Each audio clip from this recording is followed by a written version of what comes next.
fuego del Espíritu Santo es lo que pone pasión en tu corazón por servir y amar a Dios. E de entrega.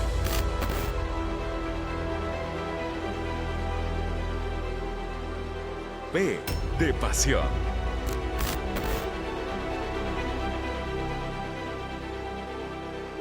A de amor.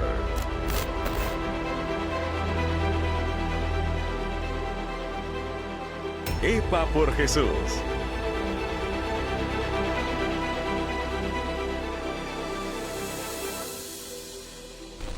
Una cosa es lo que Dios puede hacer conmigo y otra cosa es lo que Dios está haciendo con mi generación. Estoy hablando de jóvenes que Dios está tomando en cuenta y los ve y los marca para lo que Dios quiere hacer. Y Dios me decía que no que contamine tu fuente, que no se contamine tu corazón. Yo estoy haciendo cosa nueva en esta generación.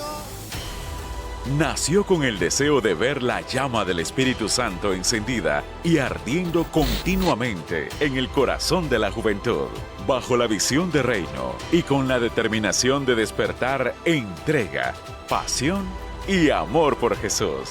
Nos hemos unido a pastores y líderes juveniles de todo el país para provocar la manifestación del cielo en la tierra. Desde sus inicios, en julio del 2013, la búsqueda íntima de su presencia en la adoración y palabra ha traído identidad, sanidad, restauración y transformación en ellos, jóvenes, adultos y niños que han participado en los diferentes congresos, cuartos de oración, adoración pública, talleres, noches de intimidad, misiones y evangelismo, resultando así una activación en toda una generación. Este mover se ha expandido a diferentes ciudades del Pacífico, norte, centro y costa caribe del país. Muchos son los testimonios de las vidas transformadas por el amor de Jesús. Dios está levantando una generación marcada por el sello de santidad, un avivamiento que trae reforma. Creemos firmemente que este es el tiempo de Dios para Nicaragua y a través de la unidad del cuerpo de Cristo veremos nuestra nación transformada. Tú eres parte de ese mover. EPA por Jesús. Una generación entregada, apasionada y llena del amor de Dios. Desde Managua, Nicaragua, la juventud de Nicaragua le pertenece a Jesucristo.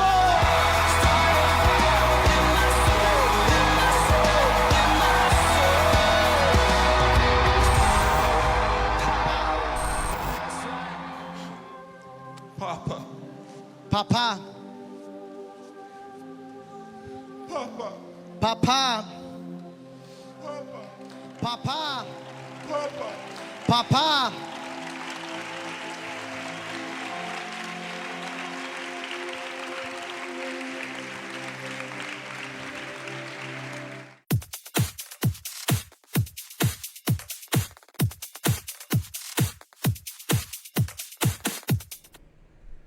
Saluditos, saluditos, buenas noches, que el Señor les bendiga grandemente.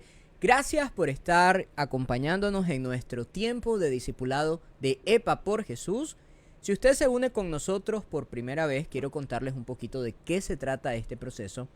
Y es que acá nos reunimos generalmente una vez al mes, ya que en el inicio de cada año nos proponemos poder leer juntos la Biblia entera durante todo un año. De etapa a etapa, desde Génesis hasta Apocalipsis.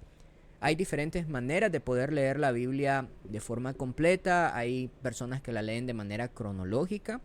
Eso significa que no van leyendo necesariamente la Biblia en el orden de los libros que aparece en las versiones que nosotros utilizamos, sino que lo van leyendo de forma histórica. Pero en el caso nuestro estamos haciendo la lectura que va ampliada, es decir, en algunos casos estamos leyendo principalmente libro por libro, pero en algunos otros casos también se va conectando con, por ejemplo, salmos o proverbios u otra literatura bíblica. Gracias, por ahí tenemos conectados con nosotros a nuestro hermano Víctor Novoa. Por ahí envía saludos, bendiciones para todos los hermanos en la fe. Nos está comentando por ahí, saludos hermano Víctor, a su esposa, a sus hijos y a todos por allá. El día de hoy vamos a estar hablando de 3 libros de la Biblia, que son los que principalmente correspondían para el mes de marzo, que ya lo estamos finalizando. Ya estamos por entrar justamente ahorita al mes de abril.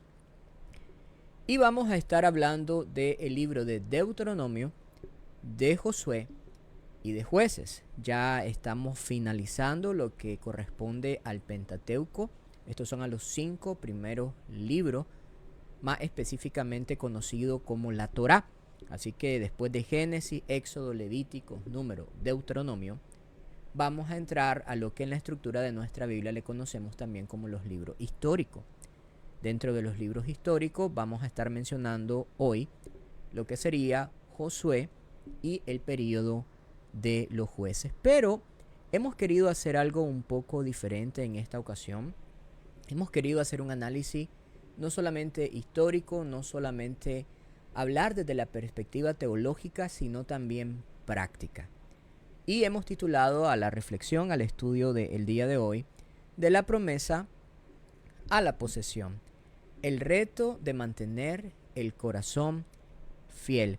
Y es que cuando nosotros hacemos un estudio de estos 3 libros que acabo de mencionar, nos vamos a ir dando cuenta que tanto, o más bien entre Deuteronomio a Josué, vamos a ver una transición muy poderosa.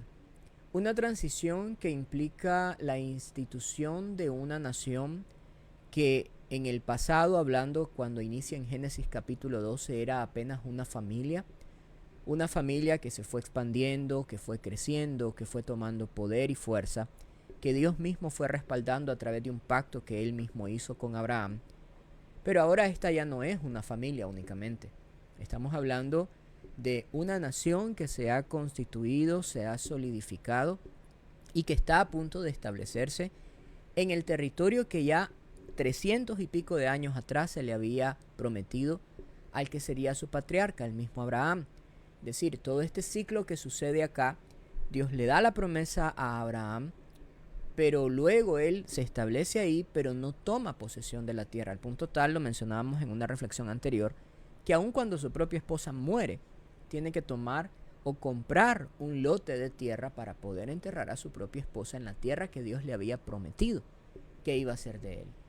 Dios hace un pacto con Abraham. Este pacto incluía tierra, bendición y descendencia. La descendencia comienza a ampliarse, pero luego ellos llegan por razones no del destino, sino de propósitos de Dios a Egipto, donde se quedan establecidos ahí unos 330 años aproximadamente. Y luego ellos regresan, ya que son liberados por parte de Dios, después de que estuvieron por un tiempo en opresión por medio de Egipto, porque la misma escritura enseña que se levantó un faraón que no conocía a José. Hoy ya entramos específicamente en la transición. Ellos estuvieron durante 40 años producto de la desobediencia, lo que iba a dilatar un proceso de 40 días, se convierte en un proceso de 40 años. Y Dios les castiga por cada día que estaban próximos a llegar a la tierra, que eran 40, por su misma rebeldía e incredulidad. El castigo fue que cada día se convertiría en años y que estarían durante 40 años divagando en el desierto hasta que toda la generación que sale de Egipto, excepto Josué y Caleb, van a morir en el desierto y la nueva generación es la que va a conquistar esa tierra.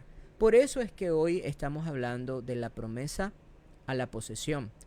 ¿Por qué? Porque vamos entonces a entrar un poco en materia con lo que sería el proceso de Deuteronomio, ya que Deuteronomio o Deuteronomos, que significa la segunda ley, es el proceso de preparación, ya que Moisés, Dios le dice, tú no vas a entrar en la tierra. Moisés, tú te vas a quedar acá y quien va a tomar posesión de esa tierra va a ser Josué. Así que tú dedícate en este momento a repasarles la ley, que es lo que vamos a estar hablando en unos minutitos, acerca de lo que es Deuteronomio. Deuteronomio entonces se convierte en ese proceso de preparación. Acá Dios les da el fundamento mental y espiritual, construyendo en ello una mentalidad diferente antes de pisar el territorio. ¿Saben qué, mis estimados? No todo en la vida espiritual se trata de los procesos de conquista. Muchas veces hablamos de las conquistas, de los avances, del desarrollo de la iglesia, del mismo crecimiento, lo cual es bueno. Es bueno la implementación de estrategias, son buenas a veces el mismo activismo que se realiza dentro de la iglesia, pero la base de toda conquista sólida debe de estar estructurada y fundamentada en un proceso de preparación adecuada. Luego entonces hablaremos del libro de Josué, donde ya estaremos analizando directamente este proceso de posesión. Y ahí hablaremos de la acción y de la estrategia, y de cuáles fueron las victorias inusuales, pero también las grietas ocultas dentro de este proceso. Algo interesante, también lo mencionábamos en la última ocasión que pudimos estar por acá, es que la Biblia nunca oculta los desaciertos humanos. Y vamos a aprender también cómo Josué hizo un excelente trabajo, cómo Dios le dice, fuérzate y sé valiente, no temas ni desmayes, pero que también Josué, a pesar de que fue un excelente discípulo de Moisés, tuvo fallas dentro de su liderazgo y las consecuencias de esa falla afectaron también a la misma nación. Hoy vamos a estudiar cuáles fueron esas fallas. ¿Y qué pasa entonces después de que Josué muere? Se inicia un periodo que se conoce como el periodo de los jueces. En el periodo de los jueces vamos a estar también viendo lo que son los ciclos de apostasía y los ciclos de avivamiento, y vamos a hablar un poco de la preservación, pero también vamos a ver el problema del colapso, cuáles fueron las consecuencias de un fundamento sin mantenimiento y una sucesión fallida. No solo se trata de prepararnos para conquistar. Alguien decía que los mayores retos no son el de poder llegar a la cima, sino el de poder mantenerse. Esto aplica, mi estimado, a la vida diaria, aplica a la familia. Es como aquel que pasa años deseando una novia y cuando la tiene y se casa con ella no la cuida, no cuida su relación de pareja, no cuida su matrimonio. Y uno dice, tanto tiempo pasaste luchando y trabajando para obtener algo que cuando lo tuviste no lo retuviste ni lo mantuviste. Y eso es lo que tenemos que ver en la perspectiva de los negocios, en la perspectiva de los emprendimientos. No se trata de que el negocio se llene una vez, un fin de semana, que de pronto tenga un boom, ese efecto wow del que hablamos muchas veces en mercadeo, sino de que podamos preservar o retener lo que Dios ha puesto en nuestras manos. Hablemos entonces un poquito de la estructura del libro de Deuteronomio. El libro de Deuteronomio tiene una estructura que se conoce como tratado de vasallaje. Los tratados de vasallaje son un tipo de convenios que se realizaban principalmente en la era medieval, aunque evidentemente que son mucho más antiguos que la era medieval, donde el vasallo juramentaba o se juramentaba delante de su señor feudal para enlistarse en servicio, en obediencia, en defensa, en fidelidad absoluta a su señor feudal. Es decir, eran casas, eran clanes familiares que llegaban ante el señor feudal, o en este caso ante un rey, y ellos juramentaban a través de un convenio, a través de un compromiso, que ellos iban a guardar en obediencia todas las declaraciones o todos los mandatos que sus señores les dieran. Acá nosotros vemos un puente entre la esclavitud del pasado, pero también la responsabilidad del futuro. No se trata solamente, como decíamos, de salir de nuestras cadenas, sino también de aprender a vivir en libertad, que eso es uno de los desafíos que muchas veces podemos encontrar. Yo recuerdo el caso de alguien a quien aprecio mucho, que él estuvo detenido durante casi 15 años por un crimen que había cometido, y luego él obtuvo un indulto, y cuando él sale, él dice, yo no quiero salir. Y le dijimos, pero ¿por qué usted no quiere salir de la cárcel? Y es que él dijo, es que llevo muchos años acá, mi familia ya hace mucho tiempo que no me volvió a visitar, no supe nada de ello. Si yo salgo no reconocería las calles. Él era cristiano, había recibido a Cristo en el sistema penitenciario. Y él decía, yo no quiero salir porque no sé vivir en libertad. No sé cómo sería vivir en libertad. Gracias al Señor su testimonio es muy bonito porque luego él a una de las iglesias que llegaba, le dio cobertura, le dio apoyo, empezó a trabajar con ellos y se convirtieron en una familia para él. Y ese es un testimonio bien precioso. Pero lo que quiero enfocarme ahorita es en esa frase que dijo. Es que he estado tanto tiempo en esclavitud, en prisión, que no sé cómo vivir en libertad. El reto que tenemos dentro de nuestra vida no solamente es romper con las cadenas, con la atadura, con aquellas situaciones que nos están impidiendo crecer a nivel espiritual, sino que una vez nosotros hemos sido liberados, dice el libro de Gálatas capítulo 5 versículo 1, manténganse firmes con la libertad en que Cristo les ha hecho libre y no estén otra vez oprimidos bajo el yugo de esclavitud. Acá vemos un concepto antropológico del fracaso. Vemos del capítulo 1 al capítulo 4 un análisis estricto que se hace en estos 4 capítulos de cuáles fueron todos los errores del pasado. Lo interesante es que el libro de Deuteronomio, cuando nos habla del pueblo de Israel, uno puede ver un pueblo que presenció grandes milagros, grandes maravillas, pero que con mucha facilidad se fueron en pos de aquello que no había Dios ni terminado de darles la instrucción de lo que no debían de hacer cuando ya lo estaban haciendo.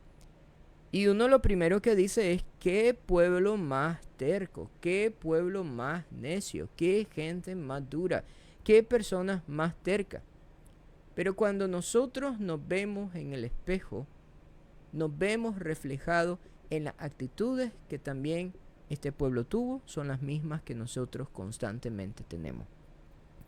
Por eso es que un libro que nos invita a hacer una retrospectiva, a mirar hacia atrás y a decir no solamente de dónde Dios nos ha sacado, sino también en reconocer dónde nosotros hemos decidido quedarnos hoy.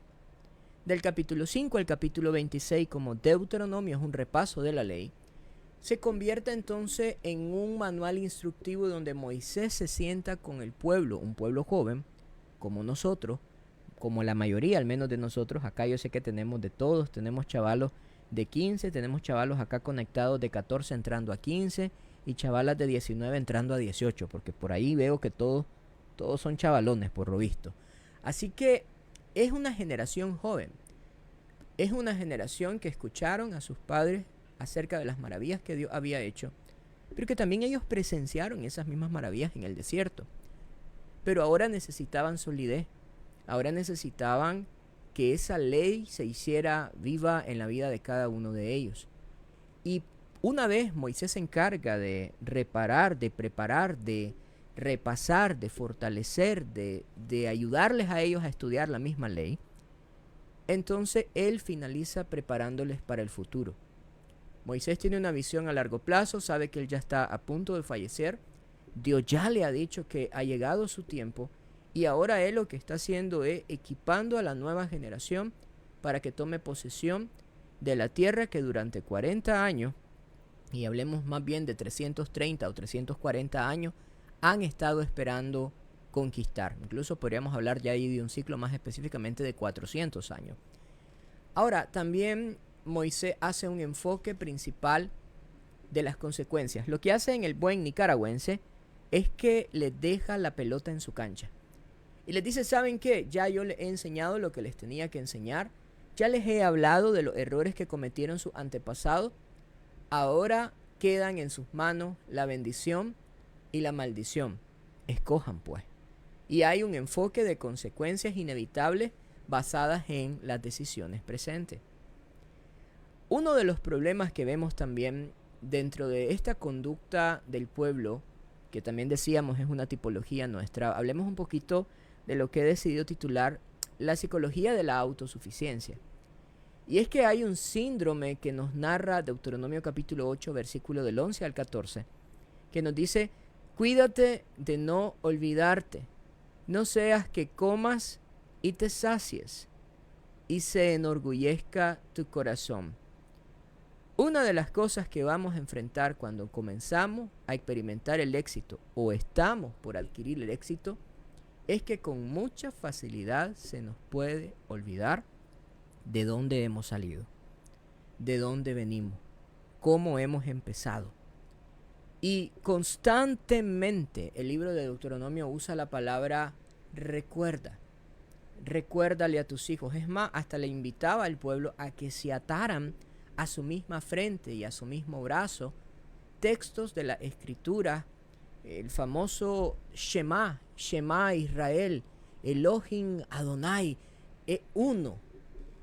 Y constantemente lo que les está diciendo es: repasen, recuerden, no se les olvide. Y es más, hasta como antídoto al ego, les dice: ¿saben qué? Ustedes fueron escogidos porque ustedes no eran nada, ni eran nadie, porque eran un pueblo esclavo, un pueblo sin oportunidades. Dios lo que le está diciendo es: lo que hoy son no es por su fuerza, lo que hoy han logrado alcanzar no es por su capacidad, porque ustedes eran incompetentes en sí mismos. Qué fácil se nos olvida cuando aumenta la experiencia que disminuye la dependencia. Cuando empieza el éxito y empieza el orgullo, empieza también esa amnesia espiritual. Y Dios le ubica a través del libro de Deuteronomio y les dice: ¿saben qué? Les quiero recordar que lo que ahora son una nación grande, una nación de más de 2 millones de personas, ha sido por mi propia mano. La tierra prometida requiere un corazón renovado. De lo contrario, solo llevarás tus desiertos a tu nuevo territorio. Dios no quiere cambiarte de ubicaciones, quiere cambiar tus intenciones. Si nuestro corazón no es transformado, de nada nos sirve movernos a otro lugar, porque el problema no está en el lugar, está en la actitud del corazón. Personas que constantemente migran de una iglesia a otra. Yo estoy claro que hay razones que a veces sí son válidas para cambiarse de un lugar, sobre todo si la palabra y Cristo ha dejado de ser el centro de esa congregación. Decía el pastor David Spencer: el día que ustedes me vean decir algo que no está conforme a la Escritura o vivir algo contrario a la Escritura, salga corriendo de este lugar. Entonces yo estoy claro que a veces hay momentos donde uno puede y debe de salir de algunos lugares porque no son saludables para nuestra vida espiritual. Pero a veces hay personas que cambian de relación en relación, de amistades en amistad. Dicen: es que esta persona es conflictiva, es que esta otra es conflictiva, es que este lugar es malo, es que este otro lugar no hay amor, es que este... Y nadie al final termina llenando sus expectativas porque lo que están es intentando cambiar una localidad y no transformar una intencionalidad de nuestro propio corazón. ¿Cuál entonces era el problema del pueblo? La incircuncisión de su corazón. La dureza es ser impermeable a la corrección, lo que también Proverbios le termina llamando como necedad. Aquí vemos entonces también un aspecto de lo que es la anatomía del relevo. Vemos que Dios le da las instrucciones a Moisés y Moisés se encarga de preparar a Josué. Y la preparación de Josué, y también si nosotros estamos formando a nuevos líderes, la formación de nuevos líderes debe de estar sustentada en la palabra. La Torá, la ley hasta en este entonces, que eran, como explicaba al inicio, el Pentateuco más algunos salmos que ya habían sido escritos. ¿Cuál debe de ser el fundamento de la formación de los nuevos relevos? El fundamento debe de ser esa palabra, porque Dios no le entregó una estrategia militar compleja a Josué. Dios le entregó una presencia constante basada en la obediencia. Miren qué interesante lo que el mismo pueblo le dice a Josué: te seguiremos y haremos todo lo que tú digas si Jehová está contigo, como estuvo con Moisés. ¿Cuál es la determinante que el pueblo le está dando a Josué para seguirle? Que la presencia de Dios esté en él. Y la instrucción de Dios a Josué y la misma de Moisés, porque también en Deuteronomio Moisés se lo dice, es que no se aparte de ti este libro de la ley. Esta obediencia debe de ser transformada en una teología práctica, y esta teología práctica nos enseña que el liderazgo no debería de basarse únicamente en el carisma, que tu capacidad de mandar dependería y debería de depender de tu capacidad de someterte a la verdad. El principio de autoridad se basa en el principio de sujeción. No hay una correcta autoridad si esta autoridad a su vez no está sujeta a un principio de veracidad. Y lo que va a suceder acá es que cuando tenemos una conjugación entre la obediencia y la palabra, deberíamos de entonces ejercer una correcta autoridad y un correcto liderazgo. Y el resultado entonces va a ser una alineación total. Las 12 tribus deciden estar en estos momentos bajo una visión coordinada. Y esto es muy interesante, porque aquí nosotros vamos a ver que Josué inicia un proceso que no era fácil. Tenía que llenar los zapatos del que es considerado después de Cristo el mejor líder de la historia. Imagínense qué clase de desafío que Josué está experimentando en estos momentos. Quiero contarles, haciendo un paréntesis ahorita, que hemos creado una pequeña guía de este estudio, un pequeño documento de 10 páginas, que después, si ustedes nos escriben al WhatsApp de EPA por Jesús, con mucho gusto se los vamos a estar compartiendo. No solamente estas diapositivas, sino un pequeño manual de entrenamiento de liderazgo que lo hemos diseñado para que usted, si quiere, lo pueda compartir en sus iglesias, con sus equipos de trabajo. Entonces, esto que estoy compartiendo lo hemos hecho por escrito también en un documento de 10 páginas, que también se les va a compartir. Solamente nos escriben al WhatsApp de EPA por Jesús y ustedes nos lo solicitan y con mucho gusto se los vamos a estar compartiendo. Hablando un poco entonces de esta anatomía del relevo, Josué no surge de la nada, y esto también tenemos que estar claro. Él es el resultado de un proceso de mentoría de 40 años. Los líderes no nacen, los líderes se hacen. Una iglesia que tiene carencia de liderazgo es porque tiene carencia de formación. Sencillo. Queremos tener líderes sólidos, queremos tener liderazgo en abundancia, tenemos que tener procesos de equipamiento, procesos de formación. Y la formación no se limita a un instituto de formación, y eso que yo soy un profundo defensor también de los institutos bíblicos y de la formación teológica, pero la formación no se va a dar a través de un instituto o a través de un curso.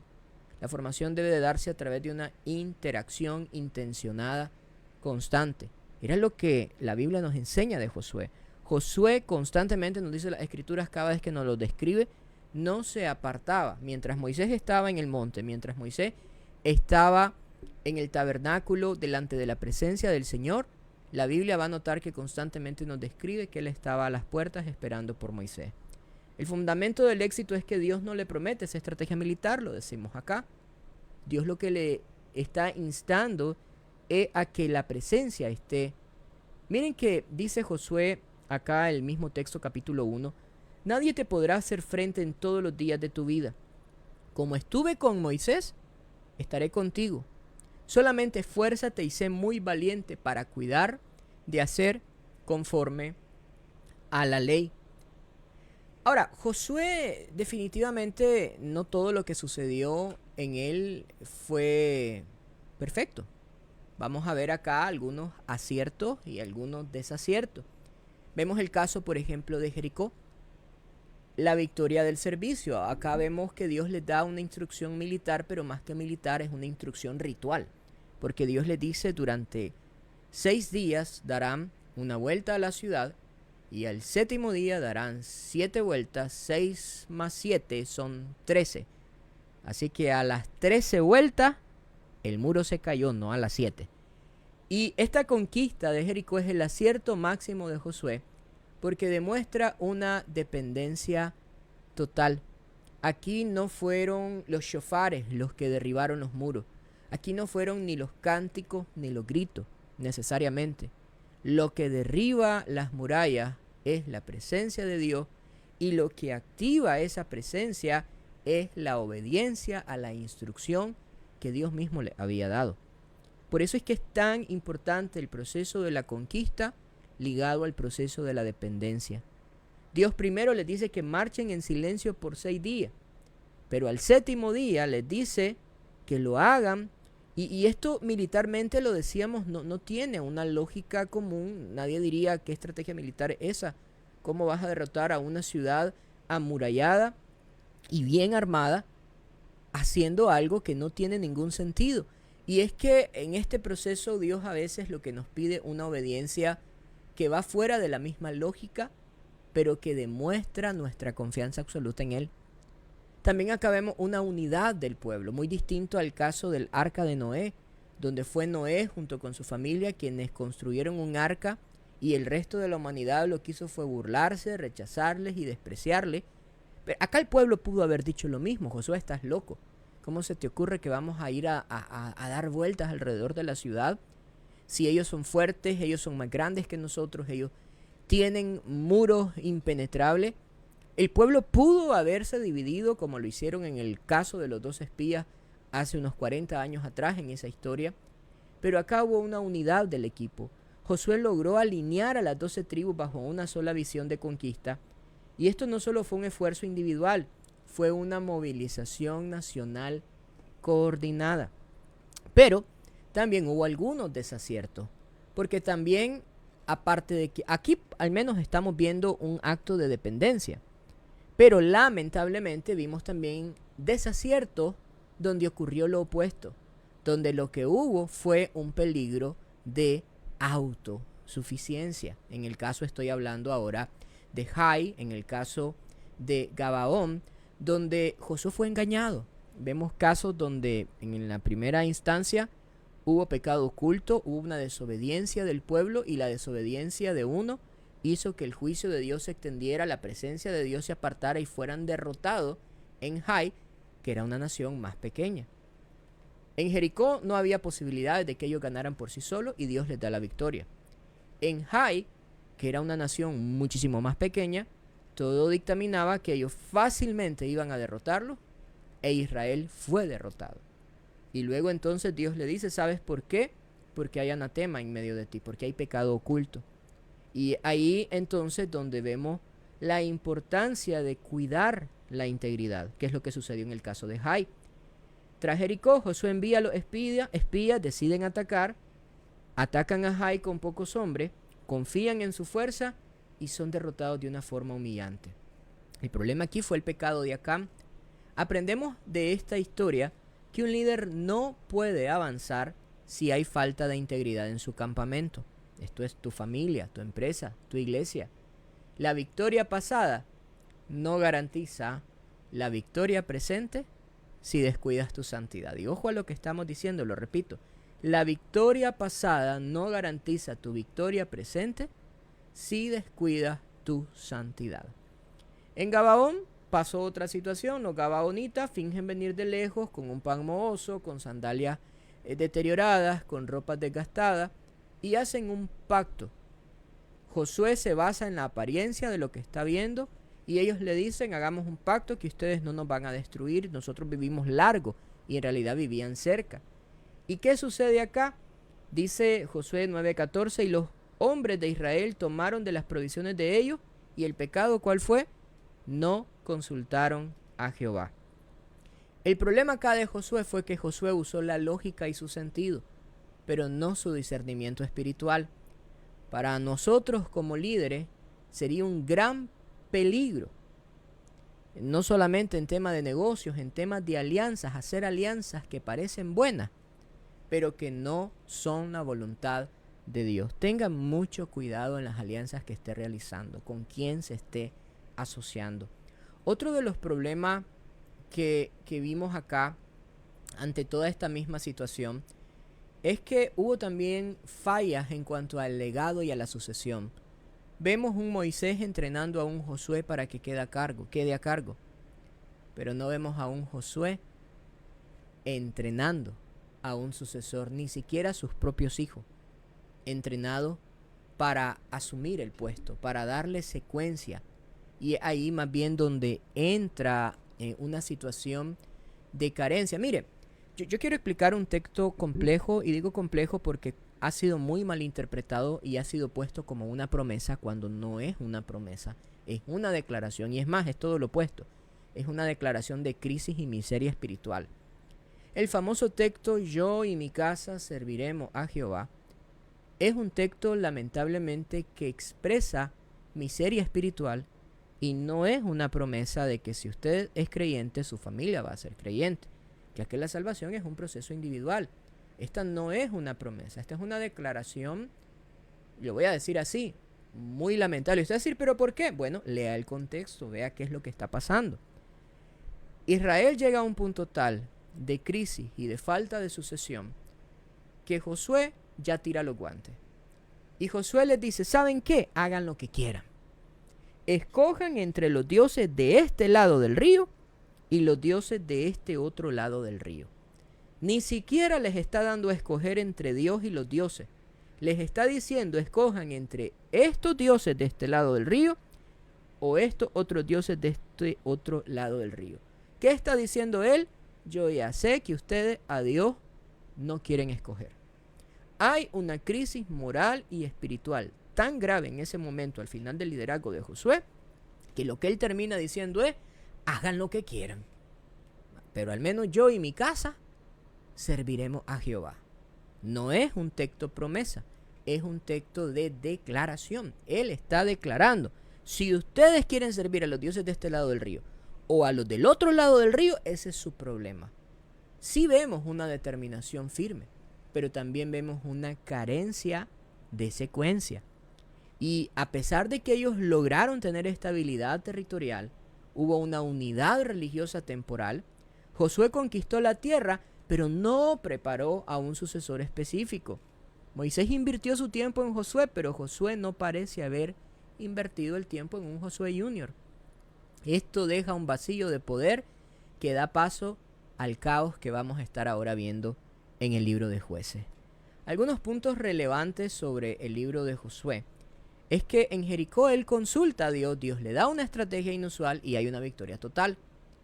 En Jai y en Gabaón hubo confianza propia, usaron una estrategia lógica y lo que sucedió fue una derrota y un engaño. El mayor enemigo de tu próxima victoria es la confianza ciega en tu última victoria.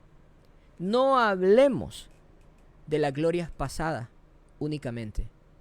Preparémonos para las glorias postreras que deberían de ser mejor que las primeras. Hay personas que viven de lo que Dios hizo en ellos ayer y eso es bueno, dar la gloria a Dios y recordar lo que Dios hizo. Pero no podemos estancarnos en el pasado añorando lo que sucedió atrás cuando lo que Dios tiene para el presente y para el futuro es mejor. Yo veo en la Biblia, la senda del justo es como la luz de la aurora que va en aumento hasta que el día es perfecto. Así que tenemos que tener cuidado, estamos en esta etapa de tomar territorios. Tomar territorio en tu vida puede ser una carrera, puede ser tu familia, pueden ser proyectos. Josué nos enseña que la consulta constante es más importante que la experiencia acumulada. Veamos entonces acá esto que decíamos del proceso de la mentoría, que es muy importante que en la iglesia hagamos esa conexión intergeneracional. En vez de estar menospreciando a nuestros jóvenes o diciendo es que los jóvenes no saben, es que son inmaduros, es que ellos no tienen experiencia. Saben, si tu éxito termina cuando vos te vas, no fuiste un líder exitoso, solo fuiste un ejecutor eficiente. Lo dice Maxwell de otra forma, el buen líder es aquel que todo marcha bien en su ausencia. Moisés invirtió en Josué, Josué se enfocó en la estrategia militar, pero descuidó la estrategia generacional. Y si usted es pastor y líder, póngale mucha mente a esta parte. No descuide su estrategia generacional. Me van a escuchar usando palabras como antropológico y todo eso porque también soy de trasfondo antropólogo, entonces por eso uso estas terminologías. Pero vemos acá desde la perspectiva social un quiebre, una generación sin memoria. Dice Jueces 2:10, una de las crisis más profundas acá de esta desconexión generacional es producto de esto, la falta de memoria. Y se levantó después de ello otra generación que no conocía a Jehová ni la obra que él había hecho por Israel. Esta es una crisis profunda. Y es que esta crisis surge por eso. El libro comienza conectando directamente con la falla de José que analizamos antes, la falta de transferencia generacional. Y la fe debería de ser para nosotros una herencia cultural, pero no solamente quedarnos en esa experiencia personal. Está bien lo que yo experimento de parte de Dios, pero está bien que mi experiencia sea transmitida a otras personas. Pablo lo decía de una forma diferente en 2 Timoteo 2:2. Esto te encargo, dice, equipa a hombres fieles que sean idóneos. Lo que has oído de mí ante muchos testigos, esto encarga a otro. Hay un proceso de transferencia, que es lo que a veces estamos descuidando como iglesia. Jueces nos enseña que la espiritualidad no se va a transmitir por osmosis, requiere que sea algo intencional, o sea, no va a suceder por una casualidad. Tiene que haber una intencionalidad en estos procesos.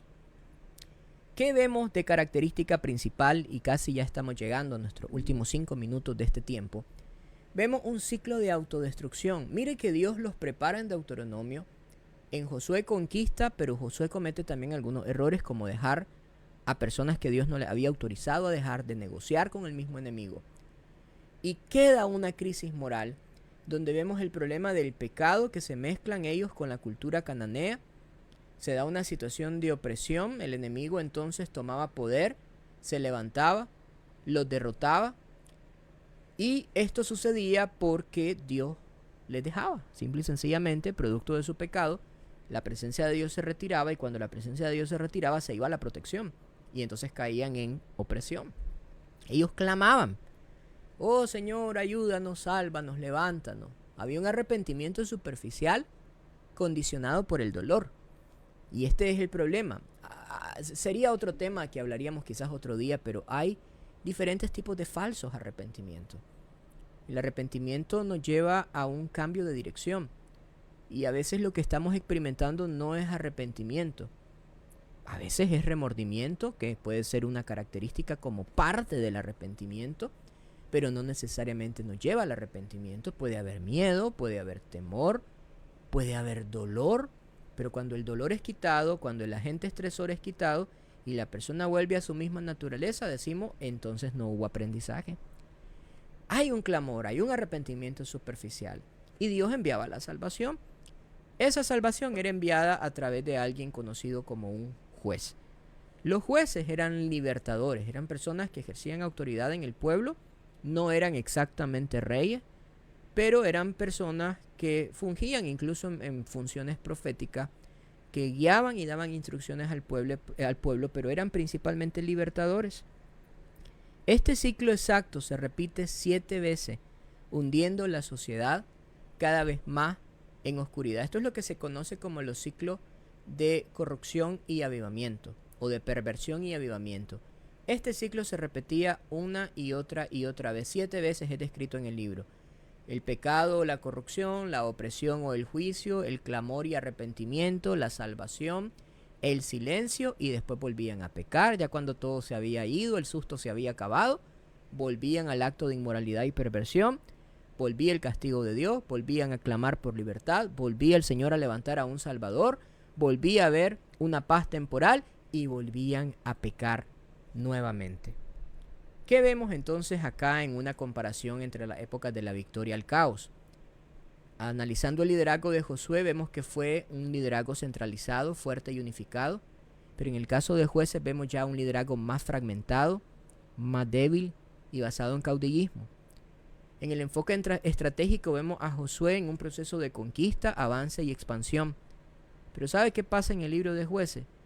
La nación fuerte que había logrado conquistar ahora está teniendo retroceso, está todo el tiempo a la defensiva y a duras penas están intentando sobrevivir. En la relación con la verdad, vemos que Josué generalmente, casi todo el tiempo lo hacía, una que otra vez no, pero había un acto frecuente de consulta y obediencia a la ley. Pero en el caso de Jueces había un clamor solamente en la crisis y un olvido sistemático. Qué duro es perder a una generación. Y así inicia el libro de Jueces. Ese es uno de los textos que para mí más me parte cuando leo el libro de Jueces, porque vemos qué bonito lo que el Señor ha estado haciendo en nuestra nación, cómo Dios ha estado levantando a su pueblo. Nicaragua somos un país que más del 70% somos menores de 35 años y estamos en un rango de una nación joven. Y qué bonito lo que Dios está haciendo. De eso se trata, de entrega, pasión y amor por Jesús, por ver una generación que se levanta apasionada por Jesús. Pero qué triste sería que nosotros nos gocemos de lo que Dios está haciendo en nosotros, pero que no transfiramos o transmitamos ese avivamiento, esa pasión, esa entrega, ese amor a las nuevas generaciones que son nuestros niños. nuestra niñez.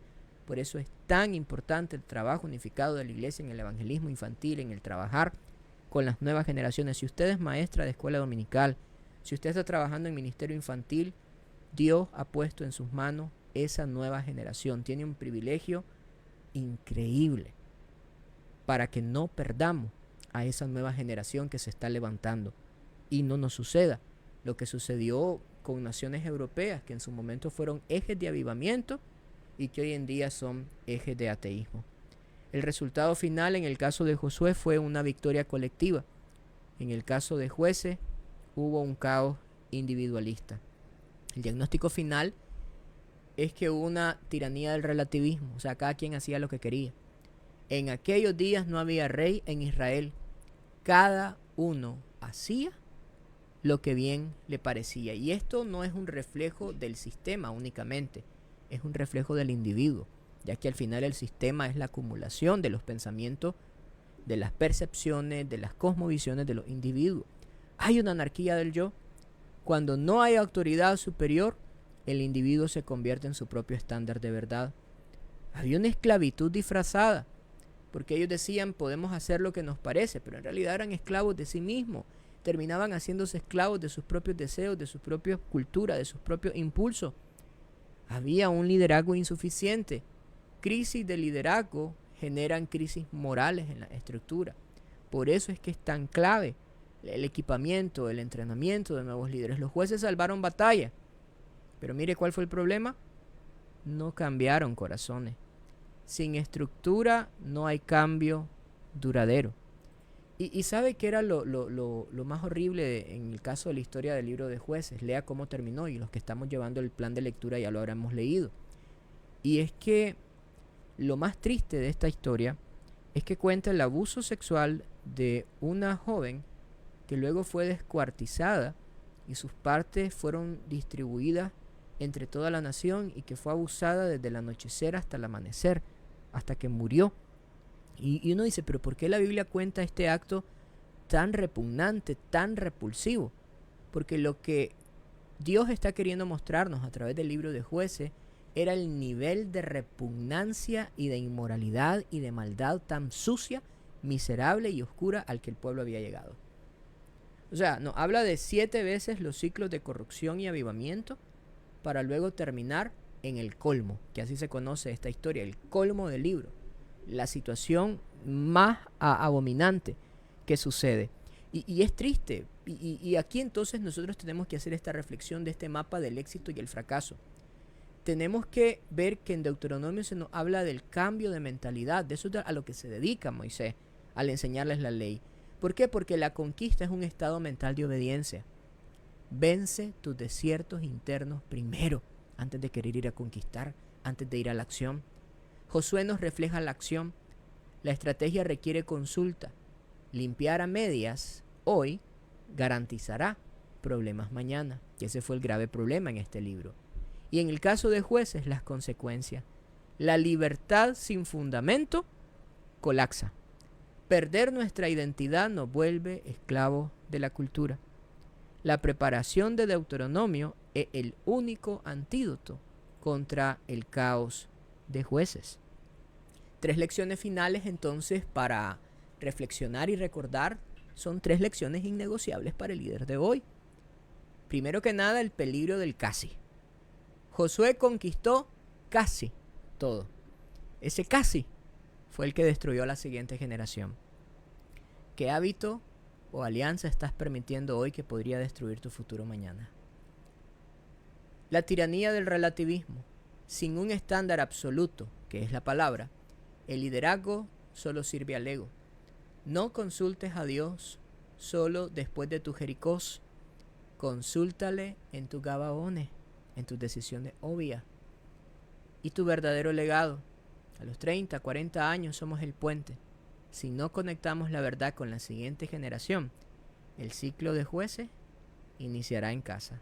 Así que preguntémonos a quién estamos formando.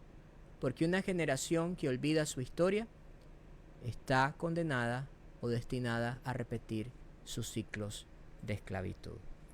Estimados, voy a leer algunos de los mensajes que tenemos por acá.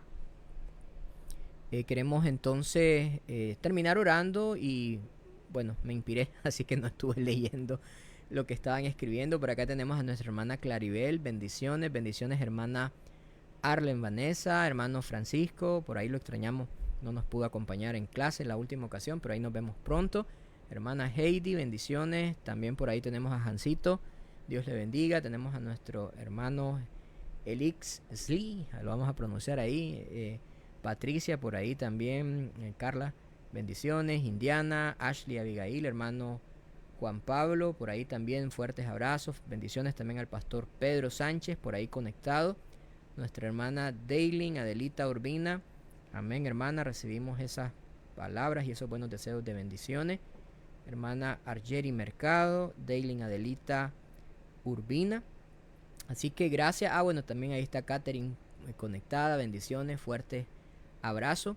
Y ya saben, mis estimados, mantengámonos firmes en este reto de seguir leyendo la Escritura, de seguir estudiando lo que la palabra de Dios nos enseña y de no descuidar estos temas, estos puntos cruciales y medulares que hemos aprendido el día de hoy. Oramos. Señor, gracias porque tú eres bueno. Señor, oramos para que tú levantes una nueva generación apasionada, entregada y que te ame. Pero también oramos por la generación presente, por la generación actual, para que podamos ser formados, equipados, Señor, y que no descuidemos esas conquistas, Señor, tan importantes y esos procesos de preparación para esas conquistas. Oramos para que tu iglesia siga expandiéndose, siga desarrollándose, siga creciendo y siga siendo de bendición para nuestra nación. Te lo pedimos en el nombre de Jesús. Amén y amén. Gracias, mis estimados, por haber estado conectados y ya saben, manténganse siempre atentos a nuestras redes sociales para saber, para estar conectados con todas las actividades que vamos a estar teniendo muy pronto en los diferentes departamentos, en las diferentes ciudades a lo largo de todo el país. Y por ahí esperamos verles y poder orar juntos, poder saludarnos, poder sonreír, pero sobre todo saber y ver lo que Dios está haciendo en sus vidas. Que el Señor me les bendiga grandemente y nos vemos hasta en la próxima.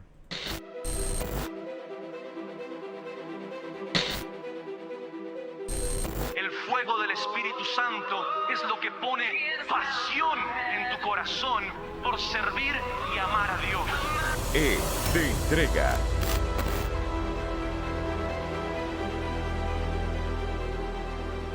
P de pasión.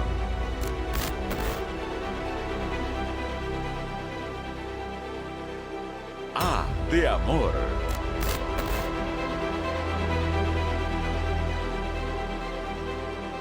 EPA por Jesús.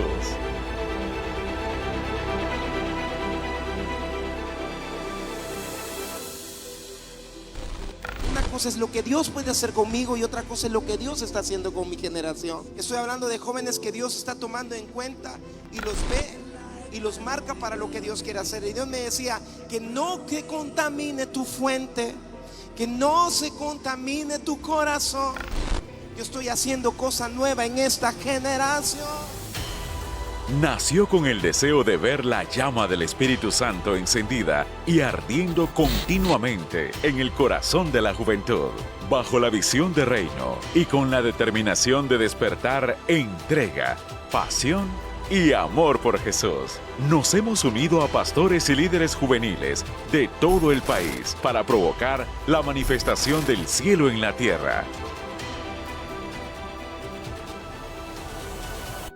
Desde sus inicios, en julio